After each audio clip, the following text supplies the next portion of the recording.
Things Podcast.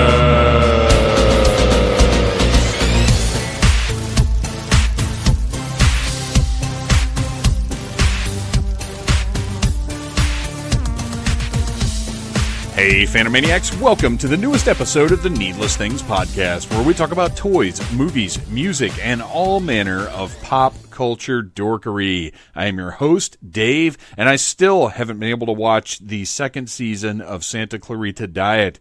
Last week on the show, I posted the panel that we recorded live at DragonCon last year about the first season, and it was a great, great panel. I told you then how much I loved it. I love the show. I actually watched it twice in its entirety last year, and I just haven't been able to watch the second season yet. I worked all weekend, and part of it is it's something that me and the missus both enjoy, so we're waiting for our schedules to sort of line up so we can watch it together, which we don't always do because we like a lot of the same things, but our taste does not always converge. For instance, the Marvel Netflix shows, she seems to enjoy watching the first 3 episodes and then nothing after that, which works out for me because then I can, come down here in the Phantom Zone and just binge all the way through in like one sitting. Maybe not one sitting, but not more than 2, which sometimes is tough. It was not tough with the second season of Jessica Jones, which I thoroughly enjoyed.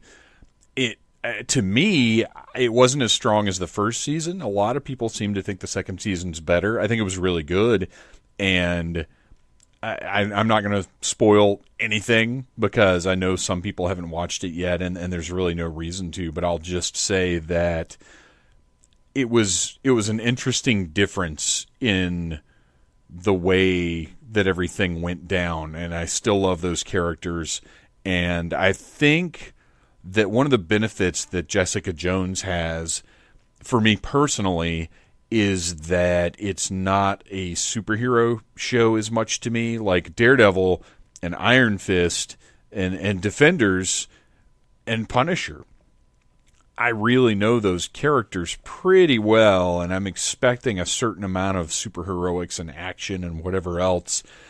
And it's a TV show, and they have to maintain drama, and for some reason they decided they have to have 13 episodes. So it's just not going to be exactly what I want, even if they're still very good. Whereas Jessica Jones, I had no experience with the character. I was familiar with her, but I had no experience with the character prior to the show.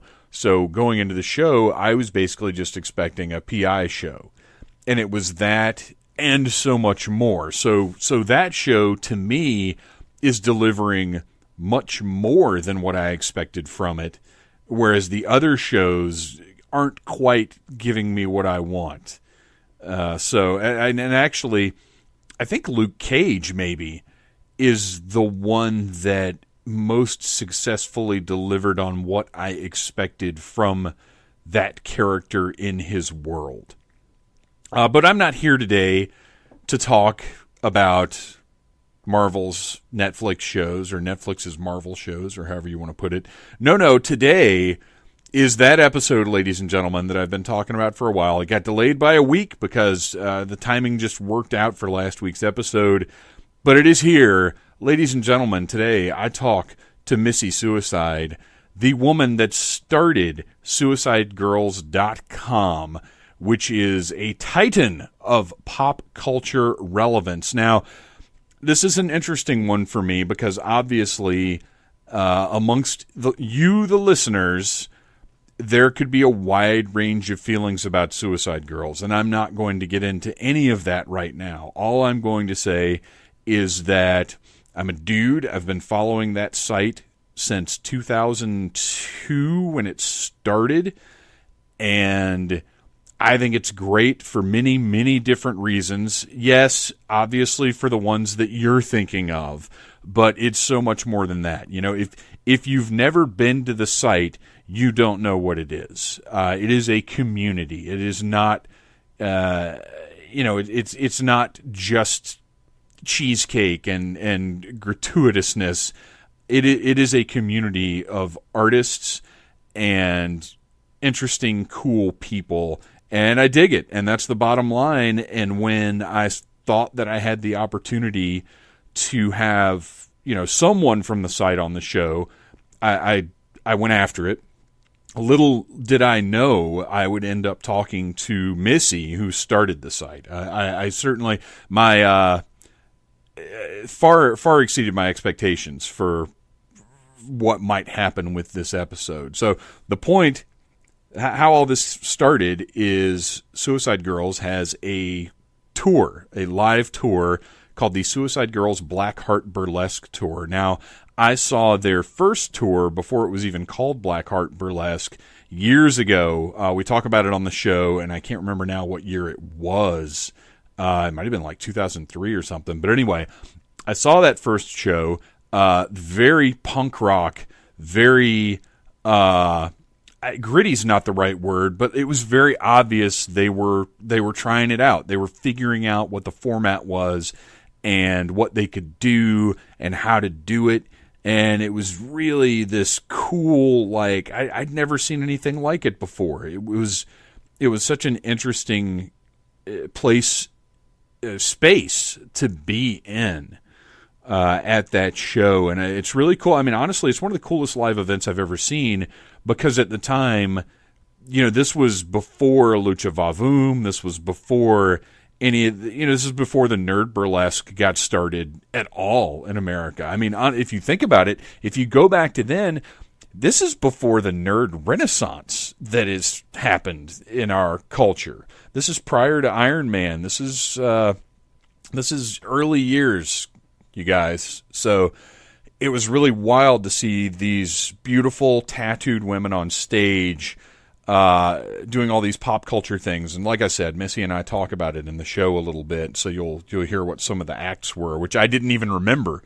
But this has been, this site has been a part of my life for a very long time now, and it's a very, very cool thing. And I don't talk about it much just because, I'm old, and I was brought up in the 80s, and my parents are old, and they grew up in the 50s, and unfortunately, there's still that, in my head, that taboo about sexuality. So it's something that doesn't come up a whole lot here on the show. And yes, there is the game show, but that's a whole other thing. As far as just conversational, real-life stuff, it's not something I delve into too much, and maybe that's going to change in the coming years. Oh, and by the way, this is this episode has, I wouldn't say adult content, but we are discussing something that is adult content. So just be aware of that. And honestly, though, if you're letting your kids listen to the Needless Things podcast,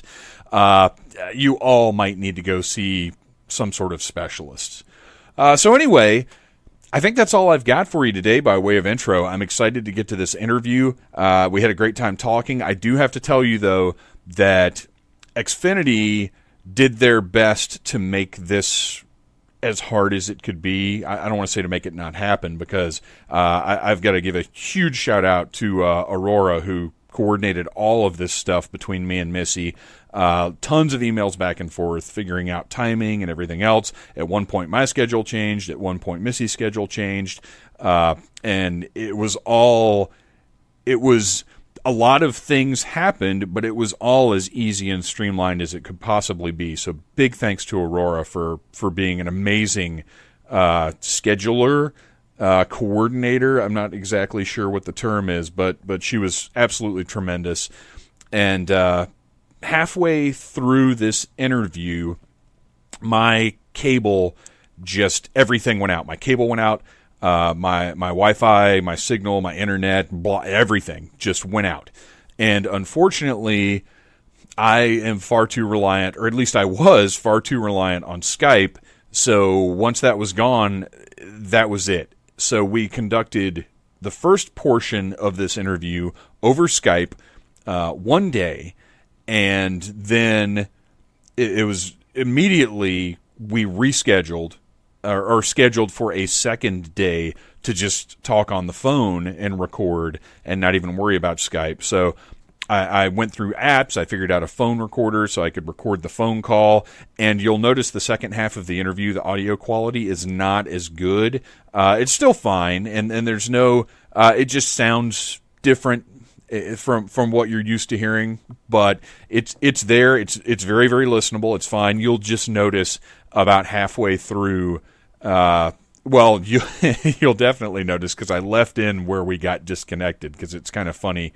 It's a little bit of a chuckle for me the way it went down, even though at the time I thought I was going to have a freaking heart attack because we were having this great interview that was very important to me, and then it starts cutting out, and you never like that.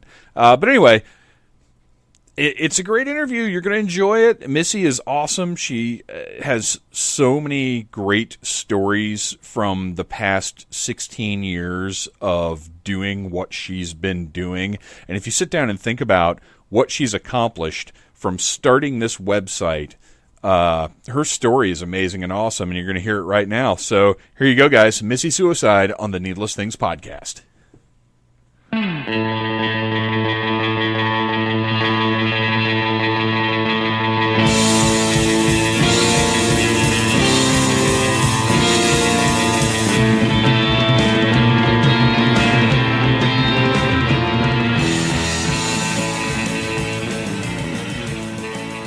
Are you ready? Are you ready to go? Ready to go. You've been ready for a minute now, haven't you? Yeah, I've checked my email. I'm all caught up on the Instagram. I'm all good. All right. Well, Missy Suicide, welcome to the Needless Things podcast. Thank you. We're going to get right down to it. What I normally do is when I'm doing an interview, I like to talk about how I first discovered the artist or musician or whatever it was. And this is a little different scenario, so I'm going to real quick just talk about Suicide Girls and how sometime in 2002, because that's how long I've been a member, I found the site. Oh, yeah. Long time now. And I still remember the days when you could look at all of the galleries, like, in a short amount of time. And you have changed so much then as a site, as a social media presence, as an impact on pop culture. And before we talk specifically about the Blackheart Burlesque show, which is going to be here in Atlanta on April the 14th, I want to talk a little bit about the history of the site and start with, how did this happen? I mean, well, you've been a member since before social media was a thing. Right. I mean, Suicide Girls started as a social media site in 2001. So that was before Friendster, before MySpace, before Facebook, before Twitter, before Tumblr, before any of that. And, the internet at the time was a space for, like, if you shared your personal details, the internet was crawling with perverts and serial killers. And so nobody would share their thoughts and feelings. And so everybody thought that I was insane, that I was, like, creating a site where people could share their thoughts and feelings and connect with one another around the world. And so thank you for taking that leap of faith with us. Well, from the beginning, it has felt very safe as opposed to a lot of other places you can go online. Yes, even Google is not safe. Yeah. But yeah, I wanted to create a space a space where I could be appreciated for being myself, and I could create a space where I could find people and friends that felt the same way that I did, that didn't think that a woman's body was something that they had to be ashamed of, that they had geekier leanings, people that were interested in different sorts of culture. Like, it was really created so that the people that were in the niche subculture that I frequented, that we could all come together and find a place to not be the outsiders in our small towns, but to be to feel like we're not alone out there. Well, and that's the other thing is not only does Suicide Girls predate what we know it to be social media today, it also predates the boom of geek culture. Yeah. You were doing this long before, the superhero movies were a thing, and every TV channel had a science fiction lineup. And I mean, this was everything. I think every step of the way you've been very cutting edge. Thank you. Yeah, it's great that the things that interest me are gaining recognition and popularity now. Like they're getting to be things that people appreciate, and like even the concepts of like women's rights and being empowered by your body instead of ashamed of it, and there's all of these. It's like every concept that we've worked on has been validated in some sense. So it's a kind of a rewarding time in my life to be for what I've been working on for the past 17 years. Yeah, that's absolutely true. Even predating the current, everything that's going on with equality, because not only were you empowering women, you were empowering all kinds of women. You were breaking racial barriers that were very much in place online at the time. All different kinds of girls were on the site. Definitely, you were at the forefront of a lot of changes in pop culture and society. What was your background? What was your experience as far as, I'm going to start a website? Because especially back then, it's not the easiest thing in the world to do. It wasn't. But my career up until that point, like I was 23 when I started the site, but up until that point, like I'd worked on a bunch of like huge internet startups, and I was frustrated by the sexism that I was sort of faced with, and also like because I would go from like one dude bro startup like where everybody was like young and excited about everything, and there was like this culture of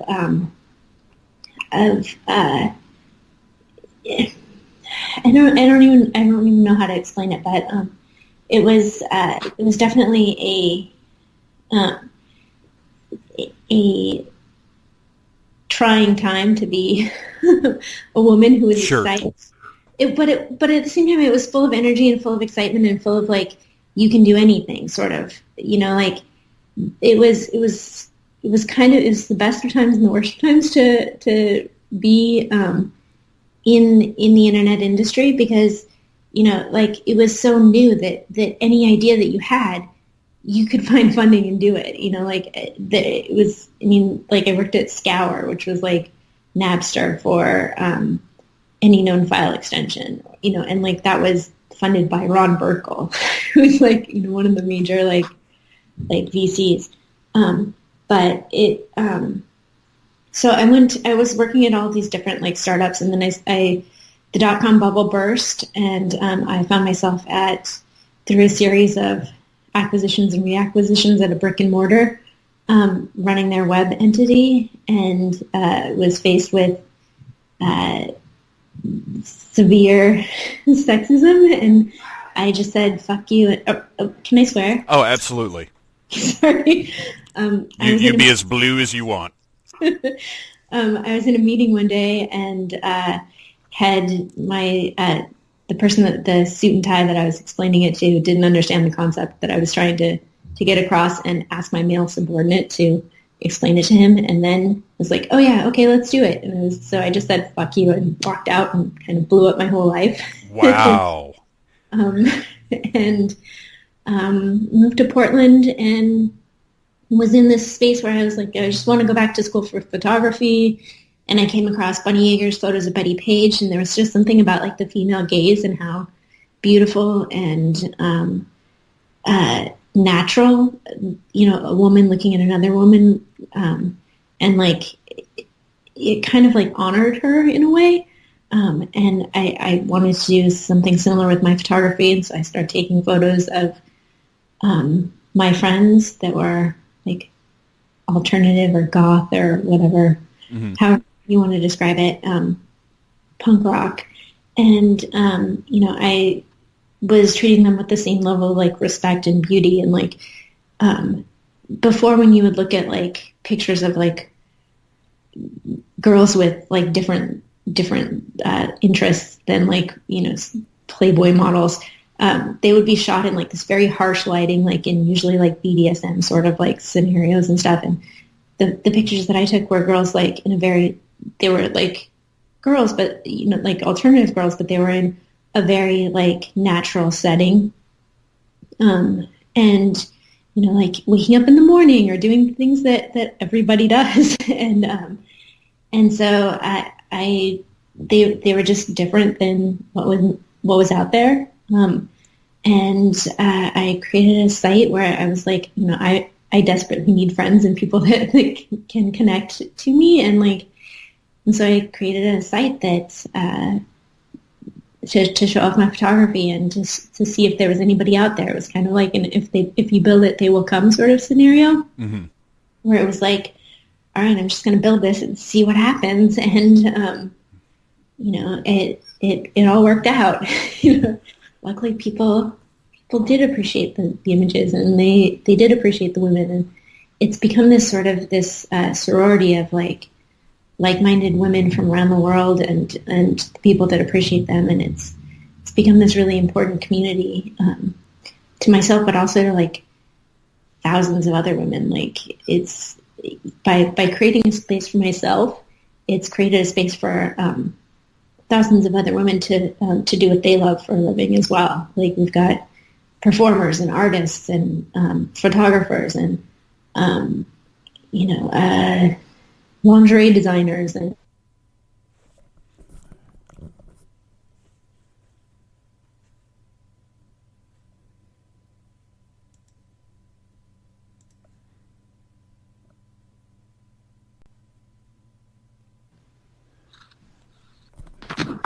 You cut out for just a second. Are you still there? I'm still here, yeah. Okay, I'm just going to make a little time note. So, not only did you create a space for you to express yourself artistically and to sort of draw in like-minded people, but over the years, like you said, you've emboldened really a whole generation of women to embrace aspects of themselves that society probably otherwise, wouldn't have given them the opportunity to appreciate about themselves or to express. Yeah, and that they don't have to fit into the standard sort of like job things, that they can create a space for themselves, that they can be entrepreneurs. They can like figure out what they're passionate about and do it. And that's, what really will hopefully make society thrive. So people are happy and passionate about what they're doing. Well, and I think that's an important part of how we're evolving as a society and culturally in America, is sort of getting that exposure out there and showing the public, like, look, these people are into these things. And over time, it sort of becomes normalized. It sort of becomes like, okay, tattoos are, because at this point, who doesn't have tattoos? But back in 2002, it was still kind of a not quite a taboo, but it was still in that territory. But as time has gone on, it's a way to artistically express yourself, and there's so many different things that it's a matter of regular people understanding, oh, this is just a thing that people do. This is an interest like any other thing. Like, I watch football. This person plays D&D. That's just what we do. It's no big deal. And I think Suicide Girls has been an important part of that cultural shift. So when you started, because the site has always been very easy to navigate, easy to understand, and I know there have been a couple of, and obviously you're going to know this better than I do, to my memory there have been two big changes to the site. I think there was one where the aesthetics of the site changed in a really big way, and then the second one that I'm thinking of, and I think these were two separate things, was when you really incorporated a more social media aspect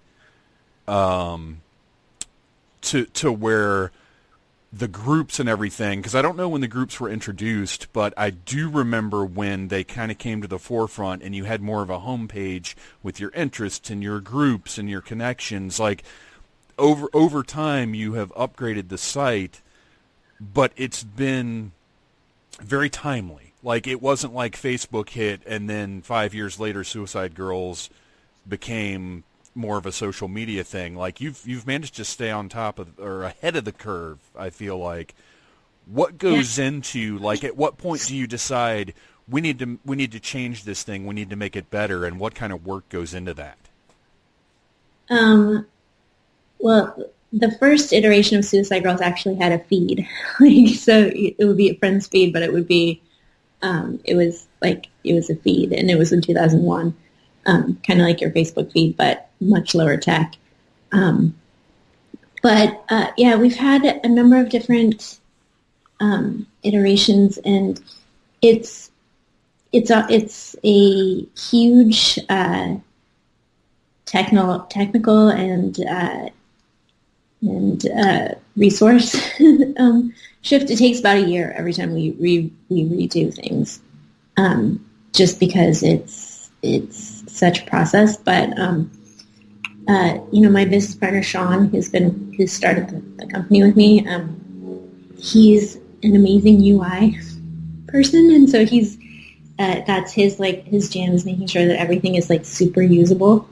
And so we have just been iterating the site ever, like, since the beginning. And it's kind of like Steve Jobs, release early and revise often. Mantra. So we released the site and have been revising it ever since. It's always in an evolutionary state. Now, since the beginning, you talked about the kinds of quality you were interested in presenting. Not the grainy backroom or harsh lighting or whatever, but there have been very specific standards as far as the photography that's presented.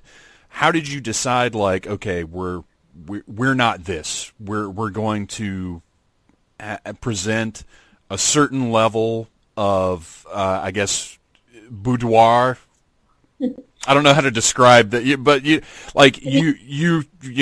we're not going to go here. We are going to present this level of sexuality, I guess. How did you, like that? Because that had to be a process to determine where that line was going to be. I mean, kind of, but it really hasn't changed since the beginning. I mean, my initial mantra was that I wanted to create images that how the girls felt sexy about themselves. Like, I wanted to kind of be their mirror and reflect back to them how they felt sexy about themselves, and an even sexier, more empowered version of the idyllic version of how they feel sexy about themselves. And, that was always the most important thing to me. And the cameras, the technology has evolved quite a bit since 2001. I mean, like, the phone camera is better now than the huge fancy camera that I had back then. Right. But as far as the messaging behind what the photos are supposed to represent, it's always been about how the girls feel sexiest about themselves. So when people criticize a certain theme or a certain something, it's like, well, that particular girl felt that was how she feels sexy, and that's what gives her confidence and what makes her feel beautiful. And so, it's like, I really can't say what, I can't, I feel like I don't, like, it's not for me to judge how somebody else feels sexy about themselves. Sure. Well, and that's what's brought such a wide range of, everything from cosplay to sort of ironing in the morning to whatever else. It's this amazing range of activities and visuals and women. Exactly. I mean, it's, everything from Marie, who, she was one of the early Suicide Girls who had her face tattooed, and, she had, this Bjork bun hairdo, and, had this sort of killer punk rock aesthetic, and to Jessica Liu, who's had no tattoos and was just like natural and, shot sets in bed and such. So you've embraced a wide range of female representation, but in that time, you are running a business, and you've also had these sort of crossovers with other mainstream things, and it's funny the timing on this because I just started watching Californication. I had never watched it before, mainly because I couldn't stand the Red Hot Chili Peppers song. That's just personal taste, which has nothing to do with the show, I now realize. But on Californication, the first 2 seasons, Suicide Girls plays a huge role in that show. How did that happen? Well, the creator of the show was inspired by Al's set, her nun set, and like the actual opening scene of the entire series was David Duchovny going into this like church and seeing this nun in this latex habit, and like Al actually has the cross between her like labia piercings, and so but they couldn't obviously go that far, but like that was what inspired the whole openings of the series. Oh wow! And he really wanted one of the Runkle's assistant to be a suicide girl, and so I actually went to the set and shot a set of her. So, and in the first season, I don't know which episode, but they go through and like they find the set on the computer and like actually see the photo set on the website on the like in the show, which was super fun. Yeah, it was. I mean, it was wild because typically. Are you still there? I am. Can you hear me? Oh no. Uh-oh. So we left off talking about Californication. Oh, yeah. And how that came about, how you visited the set. And that's pretty much where Comcast said, you guys are done. Decided to fuck us. Yeah, exactly. So now, with beautiful, crystal clear cellular sound, let's pick up with your visit to the set and what went down there. Yeah, I mean, it was amazing. I got to meet David Duchovny. I got to take pictures of Rachel Miner. It was kind of a dream come true, and it was just awesome to be a part of that world for even a day, Well, and it's funny watching this show because I was, I liked the X-Files back when it was on, but Hank Moody, I think, is the character that Duchovny was born to play. Like, right? My gosh, I mean, he immediately, like within a few episodes, was just an iconic TV personality to me. So that went down. The first couple of seasons of the show had Suicide Girls played a pretty heavy part, or at least the character representing them. And what was interesting to me is, a lot of shows nowadays, if you see something like that, it would have been like Murder Chicks with a reference that was like an analog. They wouldn't have bothered working with you guys. And I think it's really cool that opportunity actually came up, and that it was I believe you said it was the showrunner that actually wanted you involved. Yeah. I mean, I think that was also like working with Showtime, that they were able to have the latitude to like reach out to us and utilize, like our actual brand, and like it was super cool. Now, you guys was working with Showtime. You had already done the deal where they were showing the specials that you had done about the first tour and everything. That had already come about. Yeah, they have aired 7 of our movies, which was pretty. I can't even believe that we've done 7, but yeah. Yeah, so we did that, and then we were on an episode of CSI New York, which was crazy.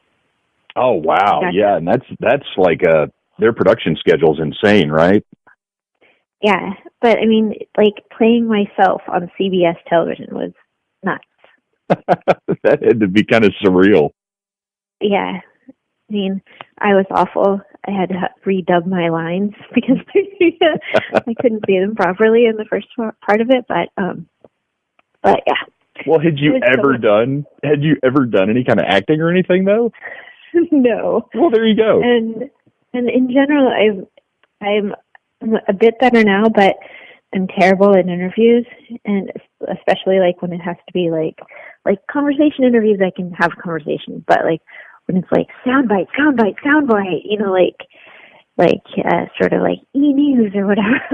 I'm the worst. So it was really hard to act and to be like, say your line. And like, I can't remember what my line was.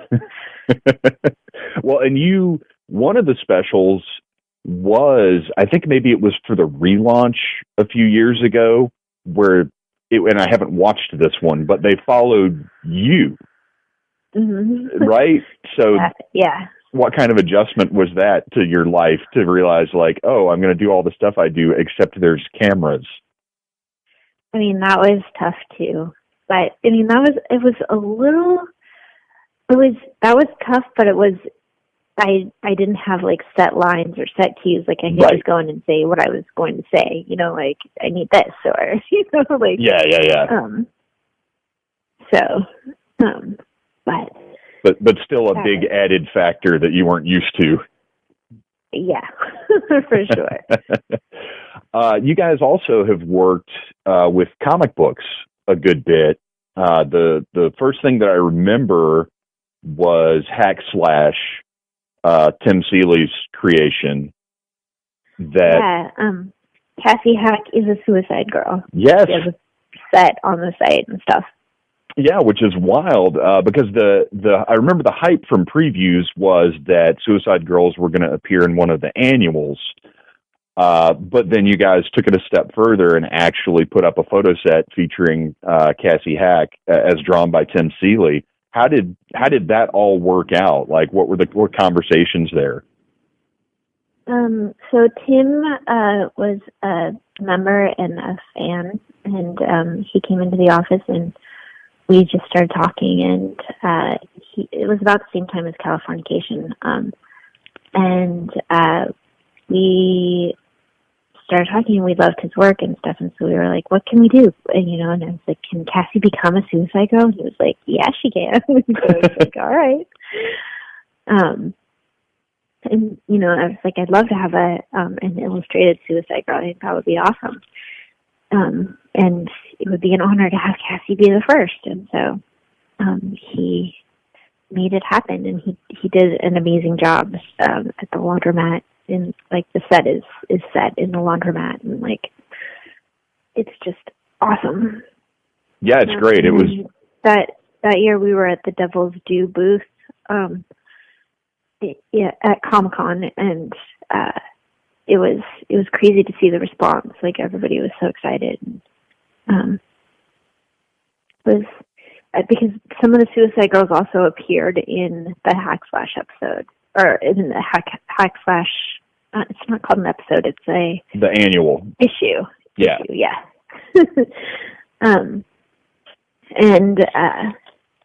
was a super fun thing. And then after that, we did our own comic book. Yes. With, Cameron Stewart and Brea Grant and Steve Niles. And it was our own little story. I think it had 4 issues. Yeah, I think that's right. It was a comic book. Yeah, it was a miniseries from IDW, and I think you can still buy the collection also. You can I don't know if you can on our site. I think issue 1 might be sold out, but okay. I know it's on Amazon still. Excellent. Yeah, so it's been, you know, we're big fans of comic book and geek culture, and that's what, you know, the burlesque tour is all about, is like celebrating geek culture and like making it sexy and fun, and it's kind of a reimagined we take Game of Thrones, things with obvious, strong female characters, but we also take, Rick and Morty and, even Adventure Time has, really strong female characters. And there's Fifth Element, and we've got a Handmaid's Tale one that we're really excited about that will be appearing on some of the dates as well. Oh, very cool. Very cool. That's, I'm looking at a post here, from my Suicide Girls account. It's from Thursday, January 29th, 2004. And it was posted the night I got back from, I don't know if it was the first tour or if you guys, because it wasn't Blackheart Burlesque. It was a burlesque show. Yeah, we had a burlesque show that we did. It was more loose. It was more just, it wasn't themed, and it wasn't as rigidly choreographed, and didn't have as many group choreographed numbers and all that. It was just more it was an earlier iteration of it. We had some themed numbers, we had a number from Reservoir Dogs, where Mr. White cuts off the cop's ear. Oh, that's right. Because I was sitting here trying to remember exactly. Well, I know I had a good time, but I couldn't remember exactly what had been done. It was still the pop culture stuff, but yeah, like you said, I think it was more individual acts. It was a little more of a traditional, one girl comes out, does her thing, and now it's time for the next one. Yeah. I mean, our big group number was a South Park kind of theme number. The chocolate salty balls. That's right. Oh my gosh. Chocolate sauce. Yeah. Oh wow.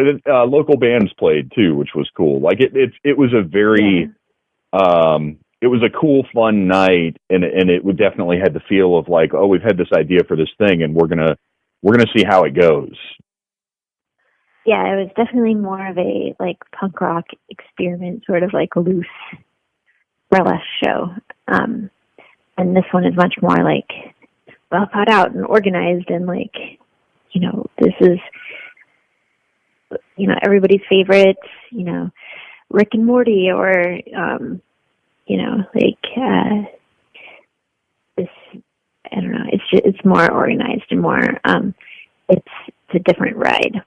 Where did the idea to do a tour like this come from? Back then, was this your thought?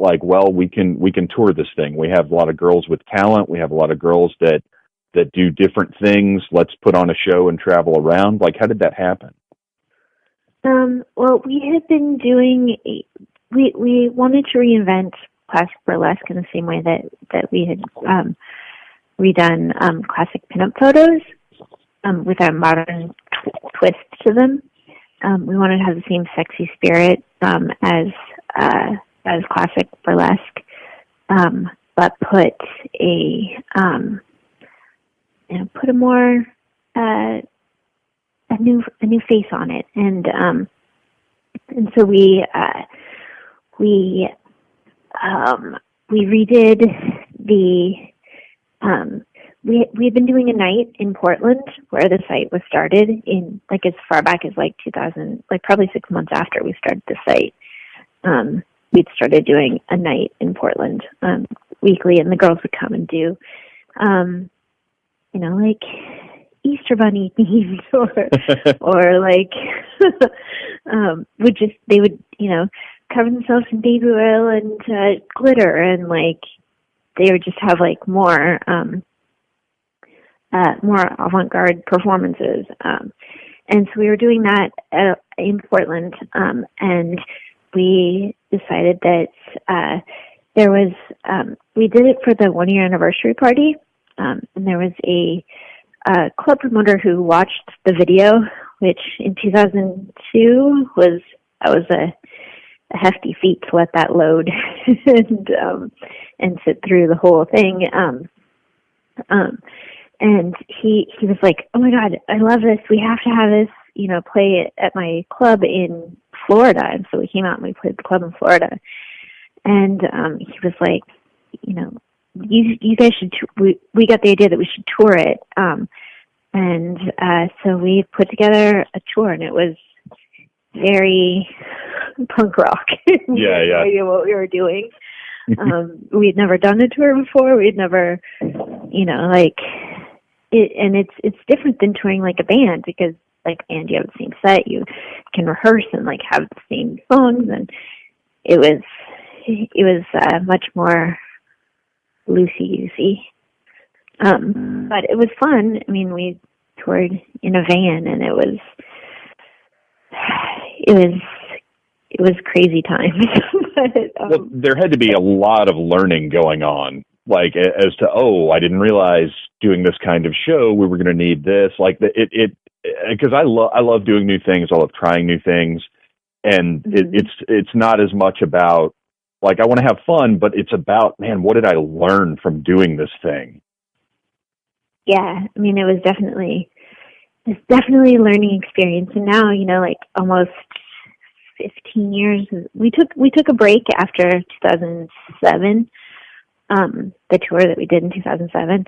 We took like a 5-year break, just because we got enmeshed in other projects like the book and the movies and all of that.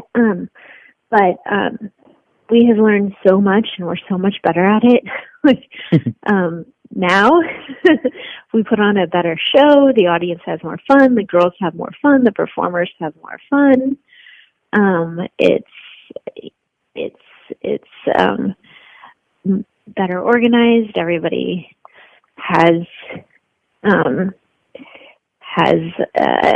their lives, and it's much, like one of the lessons that we learned was that you have to have like more than the exact number of performers trained, because stuff happens on the road. Like, girls break their foot, or get sick, or they have emergencies back at home, or whatever it is. So you can't be tied to the exact number of performers, and that was a huge lesson that took us far too long to learn. But now we have multiple girls, and actually one of the girls that she's been dancing for 4 years, she choreographs the show now, and so it's been a really fun evolution to have the tour become more and more, like initially we were being booked through an agency, and like we had tour promoters that were, a large company, and like now we do it all ourselves. So we've learned over the years how things work, and it's been an amazing journey. Like our tour manager is a suicide girl, our merch girl is a suicide girl, the girl that does all of our promo is a suicide girl. It's the girl that choreographs the show is a suicide girl. It's been an amazing transition to be able to take on all of it internally and have this well-oiled machine. Well, and I think it took a long time. I think that presents a better product too when everybody involved has ownership in it. Yeah, and they all love it. They all, they're all so happy to do it, and like go out and like they appreciate going out and meeting all of the amazing fans and girls on the road, and it gives them an opportunity. Some of the dancers and the tour manager and the merch girl and stuff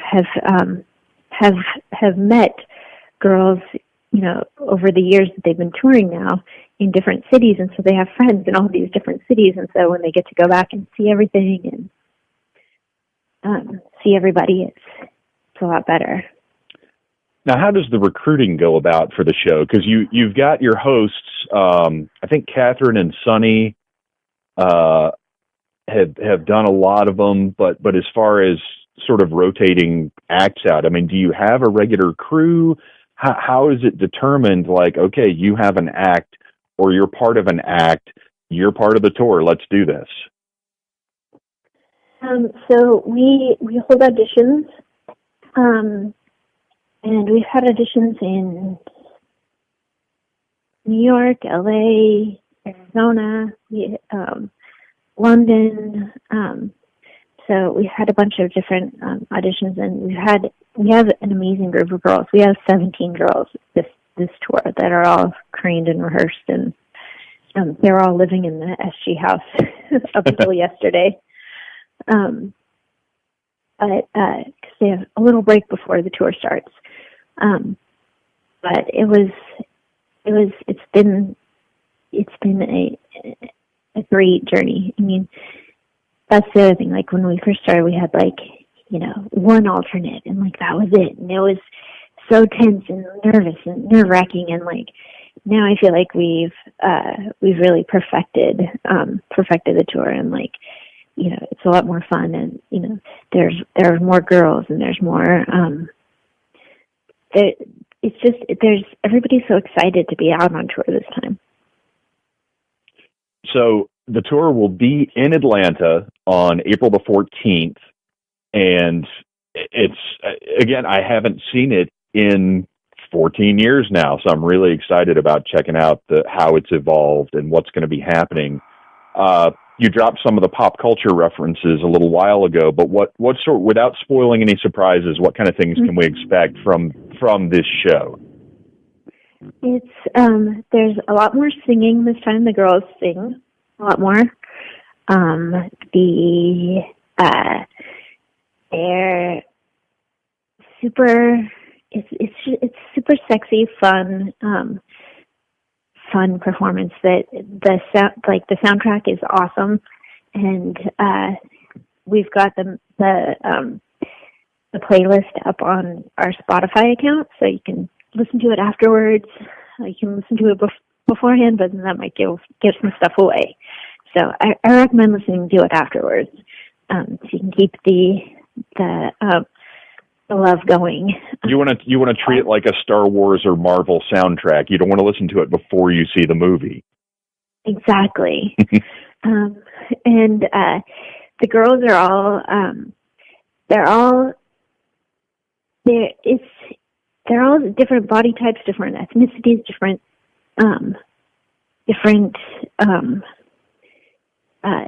they're all different and unique, but they're all beautiful, and they're all so full of joy and happiness.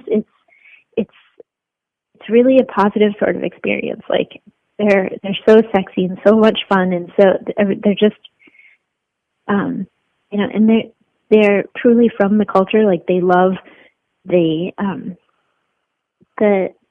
pop culture, I think, references that they're making. They're they're huge fans of, like I said, Rick and Morty or Handmaid's Tale, or they feel really empowered by these things, and so it's really fun, unique night that's sexy, and I recommend bringing somebody that you love or at least like a lot because it's a fun, positive, mood-setting experience. Well, Center Stage is a fantastic venue for anybody that hasn't been there. I highly recommend. It's going to be great for this event, and me and the wife are going down there, possibly just getting a room and staying downtown. If what you're saying is correct, I think that's the right move. Yes, that would be the correct move. But I think, is there anything else you wanted to put over or talk about with the website or with the tour? No, I feel like everybody should become members of the site, and everybody should come see the show, because it's really a fun, unique night that you're not likely to have. It's not an experience that you're likely to have anyplace else. And all of the members are so positive, and all of it, you just feel the love being in the room. So hopefully everybody will come out and have a great experience, and then they can join the website and reconnect with all the people and meet people like them around the world. And I will say, for any of the listeners who haven't actually been to the Suicide Girls website, it is a positive experience. What you're saying about the live show being positive and encouraging, the website is the same way. It's not, you don't get on there like Facebook or Twitter or whatever. It's a different experience. It's fun. It's beauty. It's people celebrating humanity and the differences in humanity, and I love it for that. Thank you. Exactly. I feel like that's it brings people together. Absolutely. Our rule is that you don't always have to agree, but you have to be respectful. Yes, absolutely. Well, Missy Suicide, thank you so much for coming on the Needless Things podcast. It's been a pleasure talking to you, and I can't wait to see the show this year and see what you guys have in store. Thank you. I'm so excited to hear what you think about it. Absolutely. All right, thank you. What a sweetheart and what a cool lady. For anybody new here, which I would imagine I'm going to get some new listeners off of this one, if you liked our opening music, then you need to check out some more funky Gigglebox butt beats at lesexoflex.com, because that's where that music came from. And if you liked our interstitial music, which is the music that happened between my introduction and the interview, then check out mysterymenofsurf.com. Those guys play some awesome surf-infused rock and roll, and they're good friends of mine. They're great. You should check them out online. Check them out on Facebook. And there you go. There's the plugs. I guess one more plug that I should have done in the intro, but I'm doing now. If you go to needlessthingspodcast.com, every single Friday, there is a new episode of the Needless Things podcast where we talk about toys, movies, music, and all manner of pop culture dorkery. You can also, if you enjoyed this show, go to needlessthingspodcast.com, turn off your ad blocker, and in the top right of the front page, there is a big old square for Amazon.com. Now, we all use Amazon, right? Right. So go to needlessthingspodcast.com, click on that Amazon square, and order yourself something. Treat yourself. Treat yourself. And if you do it through that square, Needless Things will get a little kickback that helps us with operational costs over here. It doesn't cost you anything extra. It is the easiest way for you to help Needless Things, because hosting isn't free. And pictures on the website. Yeah, there's other stuff on that website too. Articles every single week about all the stuff we like to talk about. We don't repost tweets. We write real articles. And remember, I love you guys. Thank you for listening to the Needless Things podcast. You're the best. You can find the show on iTunes, Stitcher, Downcast, or in the ears of a Trader Vic's employee. Love you. Mean it. Uh-huh.